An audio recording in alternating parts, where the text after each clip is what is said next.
Hello, everyone, and welcome to the Your Mark on the World show. I'm your host, Devin Thorpe, and our guest today is Daman Rockra, who is the CEO and founder of Reach Diagnostics, a team of students from York University in Toronto that was a finalist in the remarkable International Hult Prize Challenge. So, Daman, thank you for joining us, and congratulations on that recognition. Thanks for having us, Devin. Well, this recognition really is a big deal, and I don't want to lose sight of this. The prize, the Hult Prize, was awarded at the Clinton Global Initiative by Bill Clinton, right? Did you have an opportunity to meet him? We did have an opportunity to meet him actually the next day, and we had our little photo op with him. But we were very lucky. We had the opportunity to present to Dr. Sanjay Gupta, Nobel Peace Prize winner, Muhammad Yunus. So the panel was absolutely extraordinary, and to be able to present to them was definitely an experience in itself. Oh, yeah. Just huge opportunity, very special experience. So I'm glad you had an opportunity to do that, and I appreciate you taking now some time to report on that experience to us. Tell us a little bit about Reach Diagnostics. What do you do?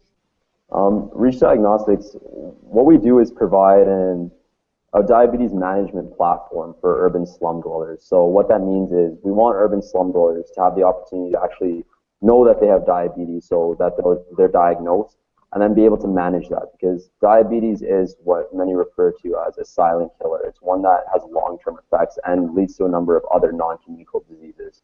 So we want to be able to identify it as early as possible and help those individuals actually manage their diabetes. So normally in North America or in other areas of the world, you have the blood glucose test where you would prick yourself and you put it on a glucometer stick and you put it in the glucometer and you get a reading as to what level your diabetes is. What we were doing is we realized that there's a high penetration rate of mobile devices in urban slums. So places in India where urban slum dwellers are living off $2 to $5 a day, they have a cell phone. So what we wanted to do was actually capitalize on that and be able to provide a mobile platform where individuals could monitor and track their diabetes readings every day once they knew that they had once they knew that they actually had the disease. So how are they measuring their blood glucose? So what we provide is we work with local NGOs that already run diabetes diagnostic camps, and we found that in places like India, for example, where we ran our pilots and where we set up our operations, that there are a number of NGOs that are already on the ground and do this. So a number of people actually know that they have diabetes, and by working with those NGOs, we then pitch our platform and we let them know about the benefits of actually watching their diabetes, knowing what their levels are at, and they're able to do so by using glucose urinalysis sticks. So these sticks are produced for 1 cent versus the $1 per strip for the blood glucose test.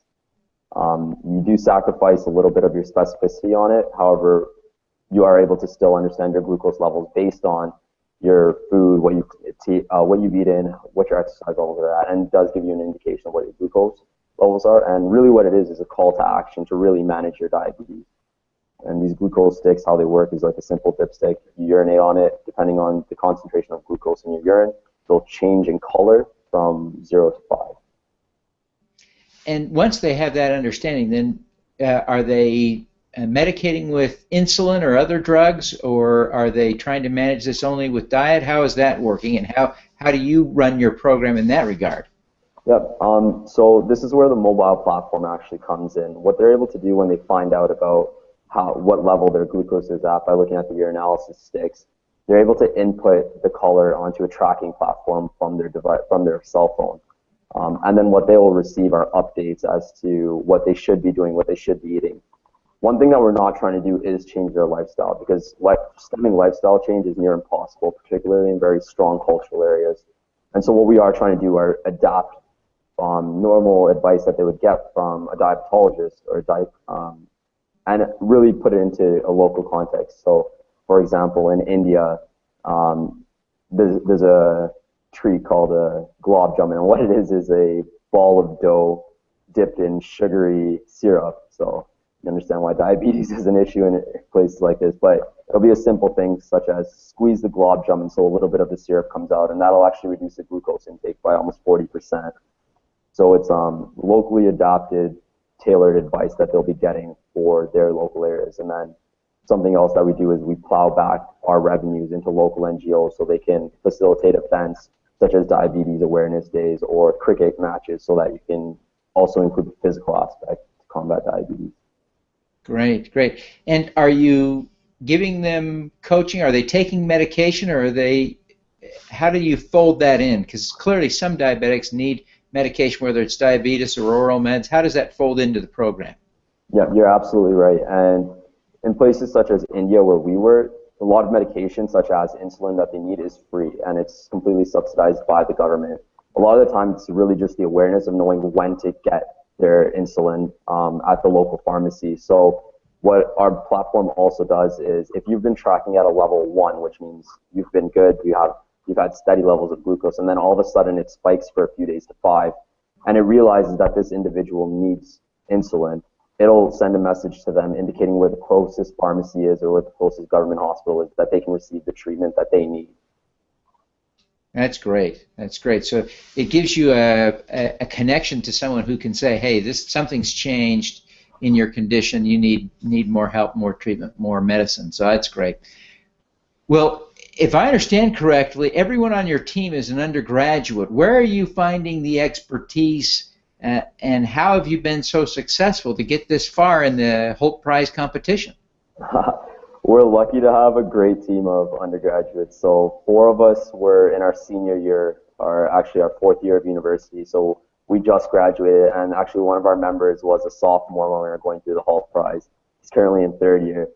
A lot of it really was just the passion for the cause, and we all really cared about diabetes. And so for us, it never really felt like work, whether it was after school and after our classes or during our internships or jobs.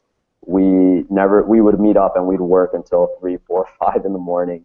It never really did feel like work because we genuinely cared about it. So all of us were business students. None of us were engineers. None of us were medical students or in life sciences or health sciences. But we did our research. We connected with people that were expertise in their fields, and that really helped us to build our project and progress through the Hult Prize.